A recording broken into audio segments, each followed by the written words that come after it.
Hello hi అండి. నమస్తే. నా పేరు వెంకట్. Welcome back. మా ఊరు సోది సుత్తు లేకుండా మంచి మాటలు కొన్ని, నిజాలు మరిన్ని. ఫస్ట్ ఆఫ్ ఆల్ మంచి మాటలకు వెళ్దామండి. ఈ ప్రపంచం నువ్వు అనుకున్నంత పెద్దదేమీ కాదు. వస్తుంది ప్రతి గడియ, అలాగే ప్రతి కర్మ చాలా వేగంగా తిరిగి వస్తుంది.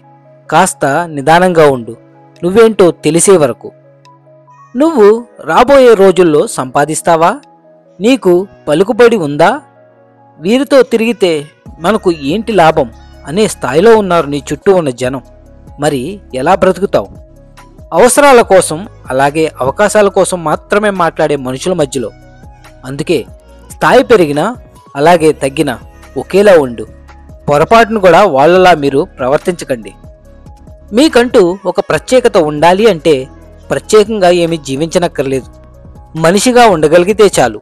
అలాగే ఒకరిని దెబ్బ కొట్టడం అంటే వారిని కొట్టడమో లేదా చంపడమో కాదు, మనం వారు అందుకోలేనంత ఎత్తుకి ఎదగడమే.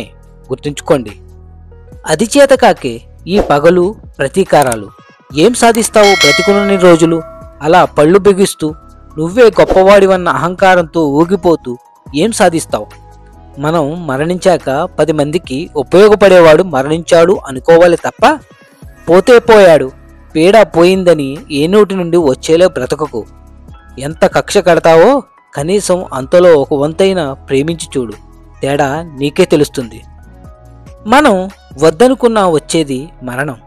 డబ్బు ఎంత ఉన్నా కొనలేనిది గుణం. ఒక్కసారి పోతే తిరిగి రానిది ప్రాణం. మనలో ఎంత బాధ ఉన్నా నవ్వుతూ బ్రతకడమే జీవితం. కాదంటారా? మాటలకు ముడిపడే బంధం కంటే మనసుకు ముడిపడే బంధం ఎప్పటికీ శాశ్వతంగా ఉంటుంది. ఒక ప్రయాణాన్ని మొదలుపెట్టినప్పుడు నీతో ఎవ్వరూ రారు. ఈ ప్రయాణాలు, అలాగే లక్ష్యాలు, ఈ గమ్యాలు నీకు అవసరమా అంటూ వెనక్కి లాగేవాళ్ళు నీ చుట్టూ ఎక్కువగా ఉంటారు. మన గురించి మనం విశ్లేషించుకుని, అలాగే క్షుణ్ణంగా తెలుసుకుని ముందుకు అడుగు వేస్తేనే ఏదో ఒక దారి దొరుకుతుంది. మీ చుట్టూ ఉన్నవారి మాటలను పట్టించుకుని చిన్న చిన్న సుఖాలకు అలవాటు పడి అక్కడే ఉండిపోతే అది నీ ఎదుగుదలను ఆపేస్తుంది. నీ బలాన్ని అక్కడే అణిచివేస్తుంది. ఒక మనిషి ఇంతే చేయగలడు అని ఎక్కడా రాసిలేదు. మనం ఒళ్ళు వంచితే మనల్ని అందుకోవడం ఎవరి వల్ల కాదు. గుర్తుంచుకోండి. మన సొంత నిర్ణయాలు ఎంత మేలు చేస్తాయో తెలుసా? ఎవ్వరి సహాయం లేకుండా నువ్వు ఒక్కడివే ముందడుగు వేస్తే ఎంత గొప్పగా ఉంటుందో తెలుసా? మన నిర్ణయాలు మనకు నష్టం కలిగించినా అది మనల్ని నొప్పించదు. నువ్వు ఒక్కడివే ముందడుగు వేసినప్పుడు అది తప్పటడుగైనా ప్రశ్నించేవాడు, అలాగే అడిగేవాడు ఎవ్వరూ ఉండరు. నీ యొక్క నిర్ణయాల వల్ల ఎదురయ్యే ప్రతి పరిణామానికి ఎవరికి కూడా సంజాయిషులు చెప్పవలసిన అవసరం ఉండదు. అందుకే ఒక్కడివే వెళ్ళు, సొంత నిర్ణయాలు తీసుకో. ఎవ్వరికీ సమాధానం చెప్పే అవసరం రాదు, అలాగే లేదు. ఎప్పుడైతే నీ బాధలను అందరి ముందు చెప్పడం మొదలు పెడతావో అప్పుడు నీకు తెలియకుండానే అవతల వాళ్ళ దృష్టిలో బలహీనుడు అయిపోతావు. ఎప్పుడైతే దాటి వచ్చిన కష్టాలను పంచుకుంటావో చాలామందికి నువ్వు ఒక గొప్ప మార్గదర్శకులు అయిపోతావు. ఇక్కడ ఎవరు కూడా నీ బాధలను పంచుకోరు, కేవలం వింటారు, మహా అయితే ఓదారుస్తారు. ఇక్కడ ఎవరు కూడా అన్ని సమయాల్లో తోడు ఉండరు. నీకు కష్టం వస్తే తప్పకుండా పక్కకు తప్పుకుంటారు. అదే సుఖాల్లో ఉంటే చుట్టూ వాలిపోతారు. మనకు నచ్చకపోతే నచ్చలేదు అని చెప్పే స్వేచ్ఛ ఉన్నప్పుడు, నచ్చలేదు అని చెప్పిన వాళ్ళ మాటని మన్నించి ఆ మాటకి గౌరవం ఇవ్వాల్సిన ధర్మం కూడా ఉండాలి. మనం ఎలాగో మన అవతల వ్యక్తి కూడా అలానే. మన కష్టాలు ఎదుటి వాళ్లకు కష్టం కలిగించకూడదు. వారి యొక్క నిర్ణయాలకు అడ్డుపడకూడదు. నీ యొక్క బలవంతపు పెద్దరికంతో ఎన్నాళ్ళు శాసిస్తావు? పోయేవాళ్ళని పోనివ్వు. కష్టమో సుఖమో అనుభవంతో వాళ్లే తెలుసుకుంటారు, అలాగే వాళ్లే తిరిగొస్తారు. అప్పుడు వాళ్లే ఇస్తారు మీకు సర్వహక్కులు నీ చేతికి. అర్థమైందనుకుంటా.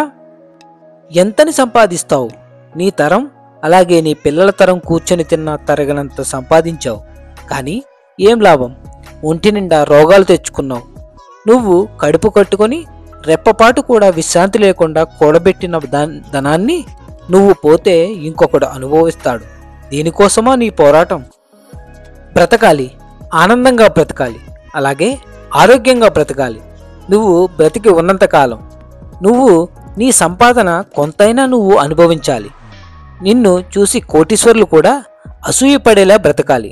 ఇక్కడ ఐశ్వర్యం అంటే కేవలం ధనం మాత్రమే కాదు, బానిసలా కాకుండా దర్జాగా బ్రతకడం. ఎవరో ఏదో అన్నారని వారి మీద గురిపెడితే మనకే కదా నష్టం. కొందరు ఎలా అంటే వారికి ఏ పని కూడా ఉండదు. ఎవరో ఒకరి మీద పడి ఏడవకపోతే వారికి రోజు గడవదు. కానీ మనకు అలా కాదు.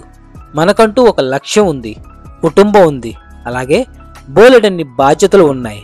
అవునా? వాటిని నెరవేరుస్తూ ముందుకు వెళ్ళి రేపన్న రోజు మీ మీద నోరు జారిన వారు మీ సలహాల కోసం అలాగే సాయం కోసం మీ గడపకి రాకమానరు. గుర్తుంచుకోండి. మిమ్మల్ని ఎవరైనా ఎలా ఉన్నావు అని అడిగితే చాలా బాగున్నాను, అలాగే సంతోషంగా ఉన్నాను అని చెప్పు.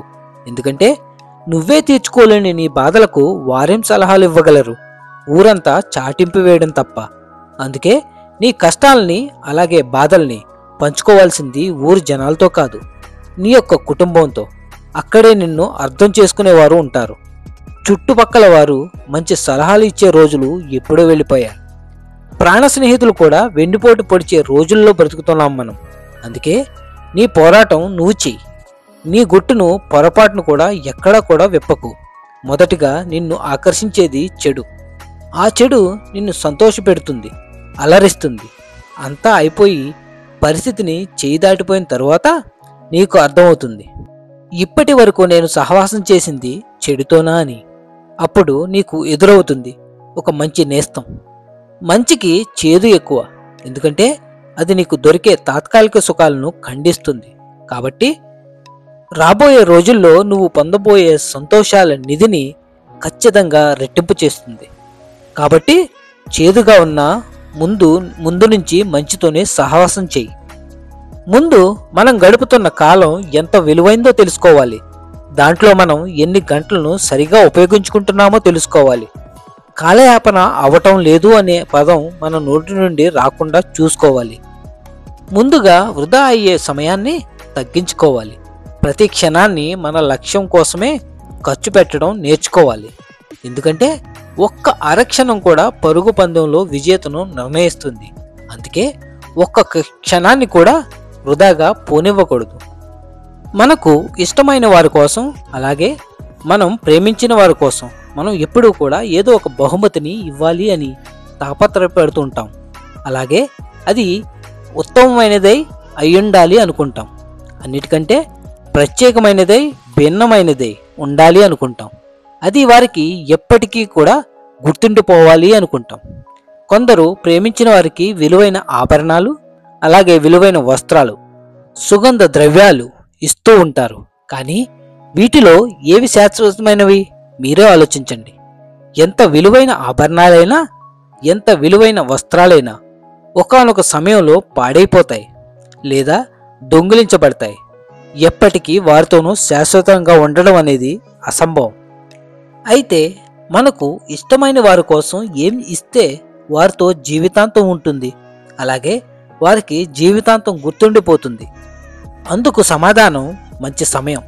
మీరు ఎవరికైనా విలువైన బహుమానాన్ని ఇవ్వాలి అనుకుంటే అప్పుడు వారితో మీ విలువైన సమయాన్ని గడపండి. ఎందుకంటే ఎప్పుడైతే సమయం అనేది గడుస్తూ వెళుతుందో అది పాతది కాలేదు, అది వారి మనసులో ఎప్పటికీ కూడా కొత్తదిగానే జీవిస్తూ ఉంటుంది. వారి ముఖంలో చిరునవ్వు ఎప్పటికీ పాడైపోదు, అలాగే ఎవరు దొంగిలించలేరు కూడా. కాబట్టి మీకు ఇష్టమైన వారితో ఆనందంగా సమయాన్ని గడపండి, అలాగే మనస్ఫూర్తిగా ప్రేమించండి. ఇక ఫైనల్గా సర్వే జన సుఖినో భవంతు. థ్యాంక్ యూ అండి. Thank you so much. మళ్ళీ వచ్చే వారం కలుద్దాం మరిన్ని మంచి మాటలతో. Signing off Venkat.